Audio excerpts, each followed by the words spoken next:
Ramir Boulder is back. Good day sa inyong lahat.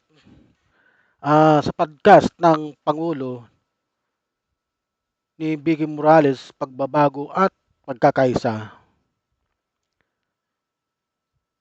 Sa kamakailang podcast ni Vicky Morales, kwento ang Pangulo tungkol sa kanyang mga plano para sa bansa. Binigyang diin niya ang kahalagahan ng pagkakaisa at pagbabago upang makamit ang tunay na pag-unlad. Ayon po sa Pangulo, mahalaga ang papel ng bawat mamamayan sa pagtutulungan tungo sa magandang kinabukasan. Aniya, sa pamamagitan ng pagkakaisa at pagtutulungan, makakamit natin ang tunay na pagbabago. Ang podcast na ito ay nagbibigay ng pagkakataon sa Pangulo na makipag-usap ng mas malalim sa mga isyu na kinakaharap ng bansa.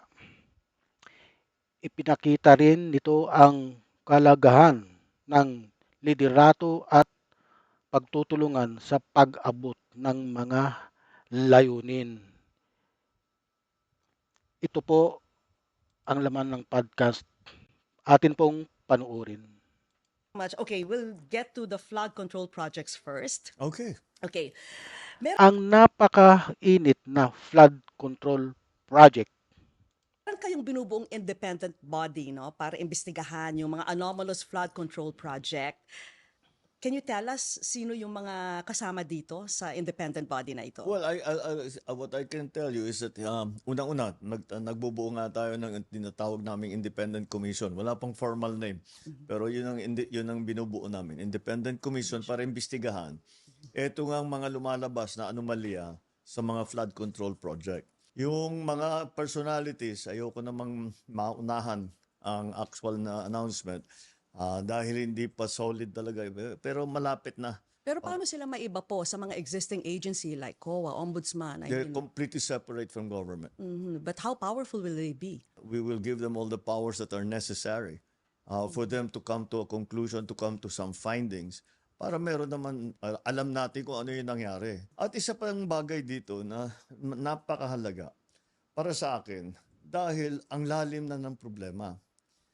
Ang nais ko talagang malaman, paano ba tayo umabot sa ganito?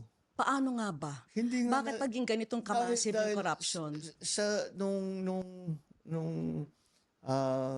ako governor, hindi ganito. At bukod pa sa laki ng halaga ng nakukuha ng kung sino-sino na tao na wala namang karapatan na bulsahin ang pera na yan, bukod pa ron ay hindi nila tinatago.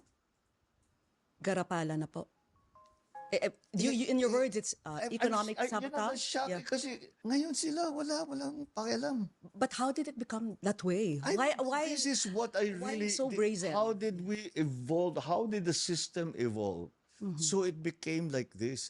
It did not happen overnight. This happened over many decades.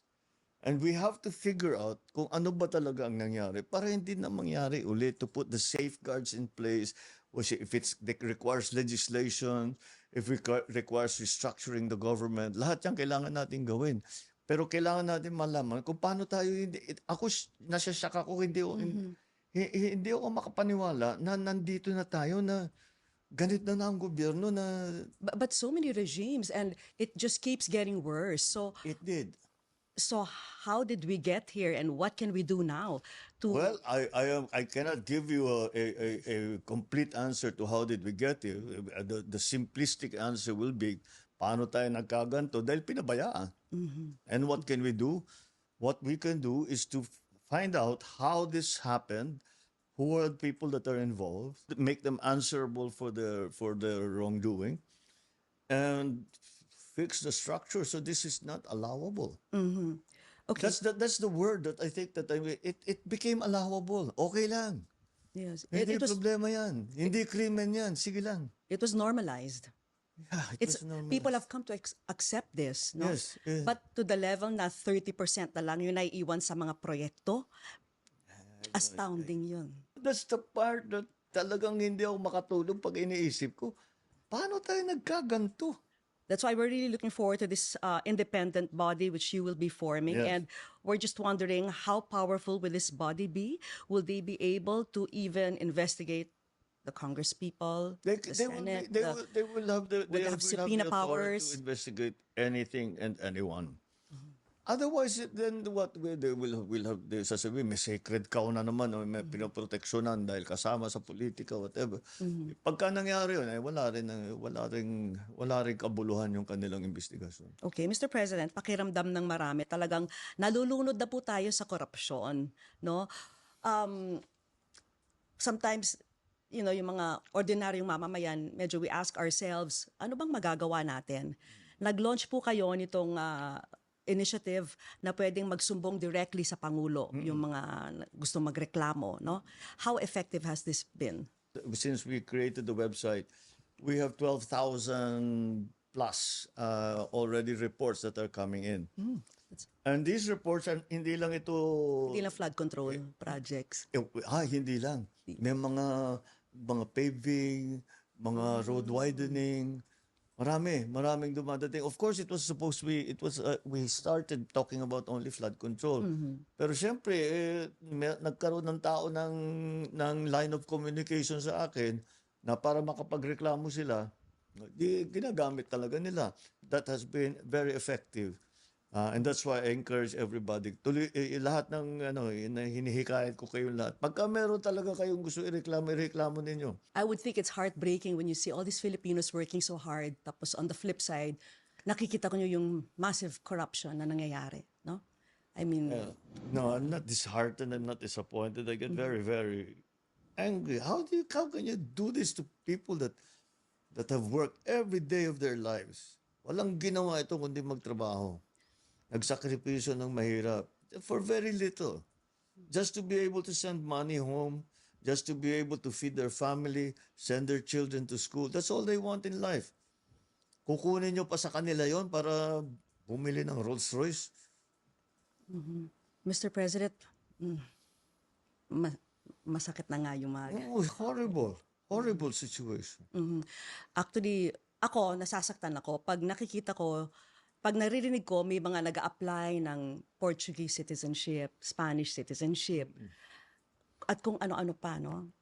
Parang, I guess, sometimes people are feeling hopeless when they see the massive corruption and, you know, but what would you like to tell them? There's hope. Have hope. We've seen all of what people are complaining about or having to live with. Yung kailangan ninyong pagtsagaan, pagtiisan na araw-araw niyang mga buhay. Alam namin yun. At lahat ng aming gawin, na kayang gawin, ginagawa namin. Pero yun na ngayon, babalik na naman ako doon sa nasabi ko kanina, na ang lalim ng kalawang, ang lalim ng bulok. They keep saying, how about if these are your friends? How about if these are your kaalyado?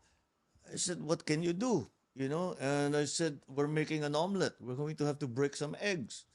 There's just no way around it. Even if they're relatives as well. Well, who's more important?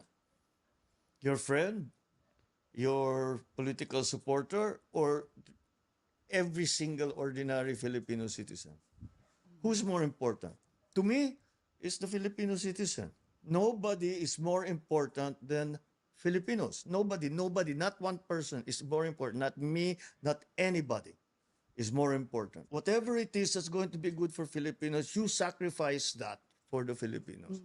That's what being a good Filipino means. You make sacrifices for the country. You make sacrifices for your people. You're teary-eyed. Yes, because I'm very upset. No, because I see people having a hard time. And and they don't deserve it. Mabuti ba kung masamang tao yan? Dapat parusahan. Hindi naman eh. Walang ginawa yan kundi magtrabaho. Kundi mahalin ang pamilya. Ba't mo paparusahan? Para magpayaman ka? Yeah, that makes no sense to me. Sa dami ng sakit ng ulo nyo po, do you ever regret being president? No. Not for You didn't one. even pause to think. It Not will, no, not for one moment. why? Because I am given the opportunity to actually, the privilege, the opportunity, and the chance to actually do something. All of the things that I complained about all my life, now I can do something about them. And that is the greatest privilege that anyone can be granted. So, no, I don't regret.